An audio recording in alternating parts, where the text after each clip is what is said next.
Mais Sakura, c'est Morgane et Rosalis, salut! Aujourd'hui, on fait un unboxing Kimetsu no Yaiba, et plus précisément le tome 21 édition collector de Kimetsu no Yaiba qui est sorti au Japon ce vendredi 3 juillet 2020. Voilà, donc on avait fait un unboxing de l'édition collector tome 20, du tome japonais, bien sûr. Et donc c'était des cartes postales. Voilà, c'était le premier tome à bénéficier d'une édition collector, sachant que les 4 derniers tomes de la série bénéficient donc tous d'une édition spéciale, c'est bien marqué, c'est la deuxième. Et donc le tome 22 et le tome 23, attendus au mois d'octobre, et pour le dernier tome, le 4 décembre 2020 au Japon, auront eux aussi une édition collector. Voilà, donc c'est la grosse siesta pour Kimetsu no Yaiba. Donc on voit à quel prix on l'a pris. Oui, 1200 yens, donc il est plus cher que l'édition collector précédente qui était à 980 yens. Ah ouais. Alors que donc la dernière fois c'était des cartes postales, cette fois-ci c'est des stickers. Ok, bon bah on voit qu'on en a un paquet. Voilà. Alors pour l'unboxing, alors le plastique. Alors ce tome 21 paraît au niveau de 3 millions d'exemplaires, c'est énorme. Kimetsu no Yaiba, tout volume confondu, c'est vendu à 80 millions d'exemplaires au Japon. Ça en fait une des séries qui est dans le top 10 des meilleures séries jamais vendues par le Weekly Shonen Jump, en tout cas issues du Weekly Shonen Jump. Donc ça rejoint les grands mastodontes que peuvent représenter par exemple une série comme Captain Tsubasa, évidemment One Piece, Dragon Ball et autres. Et la série est partie pour continuer sur ce succès-là, notamment avec la sortie au mois d'octobre du premier film Kimetsu no Yaiba qui racontera l'histoire à partir du tome 7. Ok, donc on a une première jaquette qui est l'exact double de cette jaquette. Ouais.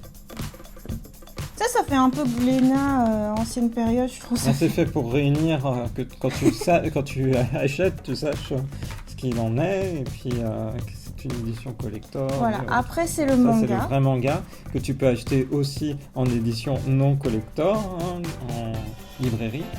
Voilà. Donc toujours une couverture bien brillante, ouais. La tranche, qui du coup voilà, elle est un peu plus fine forcément. Ouais.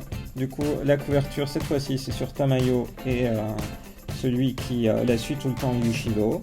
Ok, alors intérieur, donc le petit mot de l'auteur. Voilà, donc on va éviter de trop montrer après. Mais, moi j'aime bien montrer quand même, parce que regarde, là c'est intéressant, t'as le croquis. Pour l'extérieur je suis d'accord.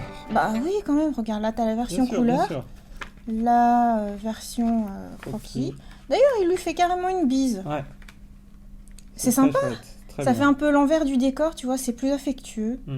Mais c'est ce qu'il ne fait jamais. Ah ça par contre je trouve ça vraiment... Ouais. C'est ce qu'il n'osera jamais faire. Et au moins juste la première page quoi. Ouais, bon bah voilà les personnages qui sont en jeu dans ce tome. Voilà. Et voilà, des mains. C'est marrant parce que pour l'unboxing précédent, c'était des mains aussi quand j'ai montré la première page. Ta-da-da-da, yaha! Bon voilà. Et puis on a la petite feuille de ginkgo en violet. Le thème de Tamayo.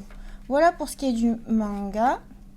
Maintenant, on a les goodies, à proprement parler.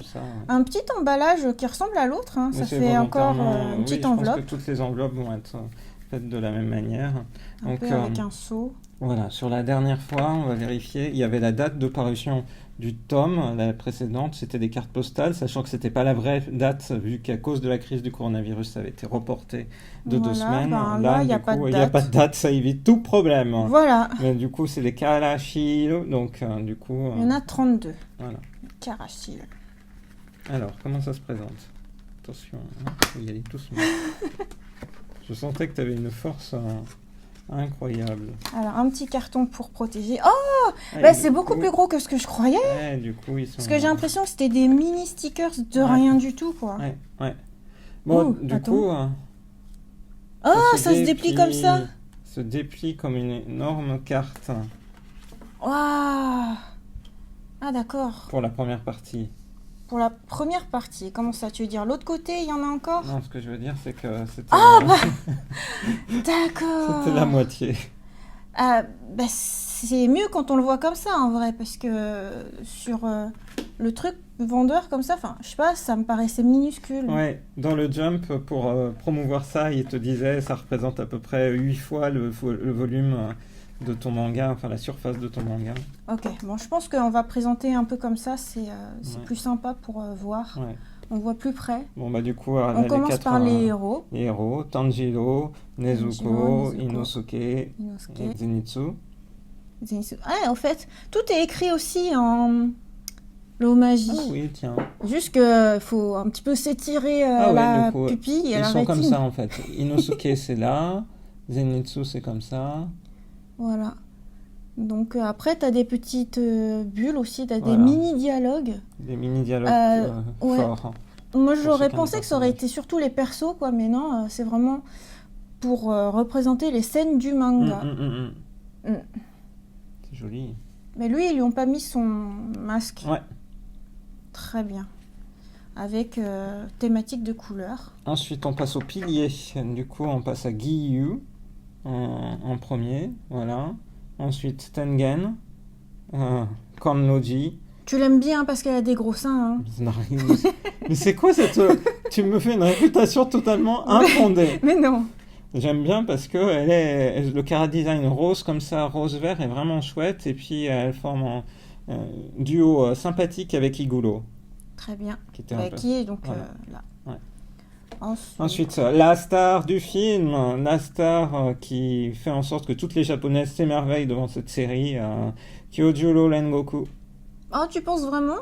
Je pense qu'il est source de succès. C'est bien pour ça que quand on fait des gashapon, c'est généralement celui où il apparaît ou qu'on ne trouve plus, qui est sold out très vite. Je pense parce qu'il est auréolé de mystère, parce que c'est un peu lui qui... apparaît sur la fin de l'anime. Mais les gens ont lu le manga, donc je ne peux pas me dire ça. S'ils ont lu le manga, ils savent la manière dont ce personnage évolue. Donc, voilà. Donc après on a Guillaume, voilà. Guillaume, ensuite lui, il s'avère Tokito, plus important qu'on ne le croyait. Au départ, et puis évidemment Shinobu. Ils lui ont donné un air un peu... mystérieux. Oui, habituellement elle a un air sympa, souriant. Oui, c'est vrai, là, elle est... Étonnamment sérieuse. Oui, étonnamment sérieuse. Ensuite, du coup, on arrive à Sanemi et puis à son frère, Genya. Donc, surtout dans cette planche-là, j'apprécie d'avoir Kanao. Et enfin, Kagaya, donc le chef des Demon Slayer. Très bien. Bon, alors, ça, c'est la première moitié. Voilà. Deuxième moitié. Ensuite, du coup, le premier qui a, on va dire, recueilli Tanjiro, du coup, Urokodaki. Puis ceux qui avaient malheureusement échoué à l'examen, donc Sabito et puis Makomo. Ouais.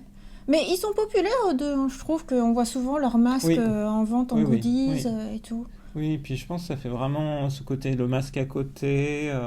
c'est vraiment très symbolique de la culture japonaise, hein, puisque même quand tu vas dans les Matsuri, généralement tu t'achètes un masque et tu le mets de côté. Je me rappelle le Gion Matsuri, on l'a fait comme ça avec un masque de Super Sentai à côté. Et ensuite Murata.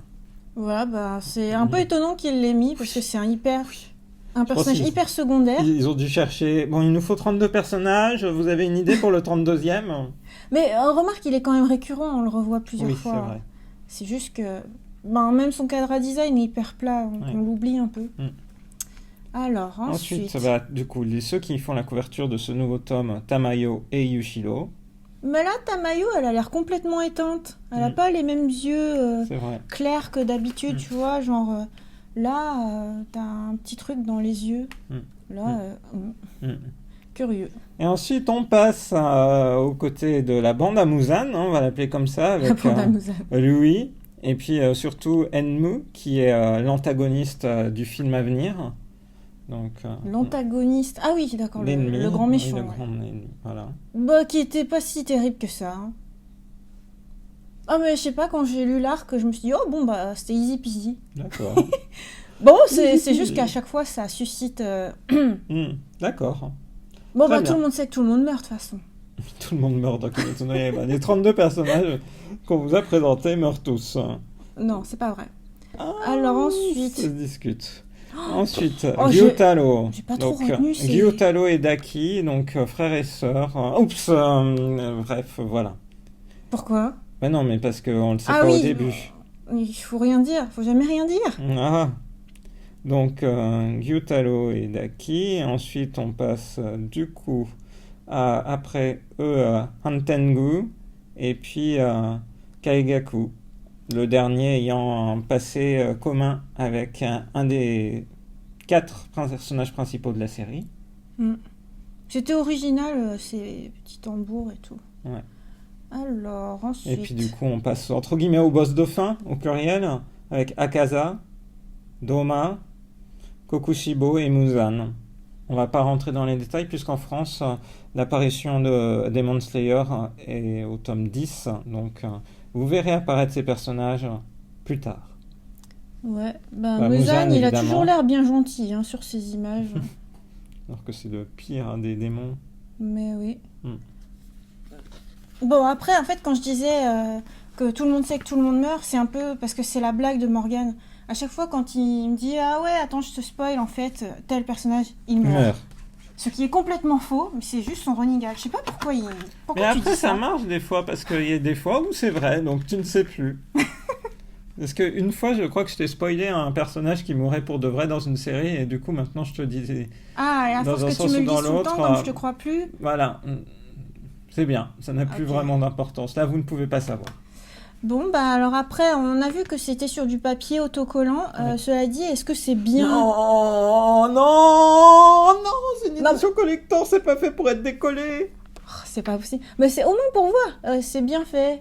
C'est parce que, ils auraient pu se dire, on le fait sans le faire. Oui. Là, potentiellement, c'est vraiment des stickers à décoller. Oui, c'est des stickers à décoller, mais même à garder comme ça, tu vois, c'est fait comme ça. À garder dans la pochette dans une pochette. Oh, mais ça sert à rien. Et voilà. Pourquoi à chaque fois tu prends des trucs pour juste les ranger? Comme la dernière fois, j'aurais dû en acheter 2 versions. Une version pour les autocollants, les coller, et une version pour la garder. Voilà. Non, mais là, typiquement, c'est non, mais fait je suis d'accord pour les stickers. Par contre, je trouve que là, les illustrations choisies, elles sont un peu en dessous de ce que j'attendais. Mais peut-être qu'ils ont pris les plus belles illustrations pour ça aussi. Là, c'est juste pour des toutes petites bulles, entre guillemets. C'est vrai.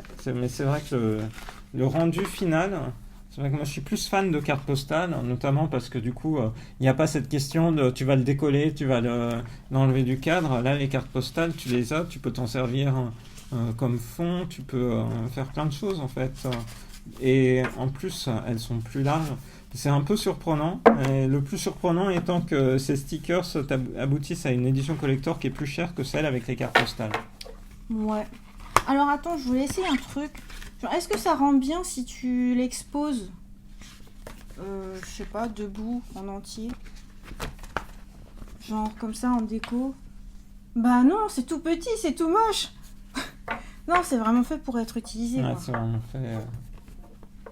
Oui. De toute façon, l'édition collector ultime, c'est la dernière. Avec les figurines de avec des Kyuposuke. petites figurines Kyuposuke dédiées à Kimetsu no Yaiba. Je suis d'accord avec toi. Ça sera celle qui sera la plus intéressante. Et tu redis pas, ça sort le jour de ton anniversaire? Ça sort le 4 décembre, jour de mon anniversaire. J'ai hâte. Ok, bon super, c'est un unboxing. En tout cas, ce nouveau tome 21 était très bien mis en rayon en librairie. Les libraires maintenant sur Kimetsu no Yaiba ont suffisamment de volume pour être sûrs d'être ils savent que livrés. C'est un succès quoi. Voilà, ils savent que c'est un succès. Ne serait-ce qu'en se basant sur les ventes qu'il y a eu sur les tomes précédents, ils savent que c'est... Et les tomes précédents continuent de se vendre et on voit encore des gens en librairie acheter la totale de Kimetsu no Yaiba genre pour le week-end. Donc c'est toujours un gros succès. Tu penses qu'ils lisent tout en un week-end? Ouais. Voilà. On espère que cette vidéo d'unboxing du tome 21 de Kimetsu no Yaiba Demon Slayer vous a plu. On vous donne rendez-vous à très bientôt dans une prochaine vidéo sur la chaîne de Rosalis. Bye bye. Bye bye. En tout cas, je trouve les stickers plus réussis que ceux qui étaient dans le Jump, qui étaient tout petits. On en avait dans le Jump. Ah, Je me souviens même plus. Dans celui-là? Mais je sais plus L'autre? lequel. Peut-être celui-là. Montre celui-là. Parce que... Ah oui, on voit. Oui. C'était dans celui-là. Ah ouais, c'était pas mal en fait. Ah bah alors, Morgane. Oui, non, je dis des bêtises. Mais par contre, ouais. On va dire là, c'est des carrés qui sont pris un petit peu partout dans le manga, alors que tout à l'heure, ils ont designé exprès pour que chaque personnage ait la même taille de stickers. Bah attends, la pauvre. Elle a pas droit à une belle case, elle. Ça c'est clair. Elle est toute mal dessinée. Mais du coup, là, pour la peine, le côté stickers, te rajoutais pas énorme au prix parce que t'es à 290 yens, soit le prix classique du Jump. Ah ouais.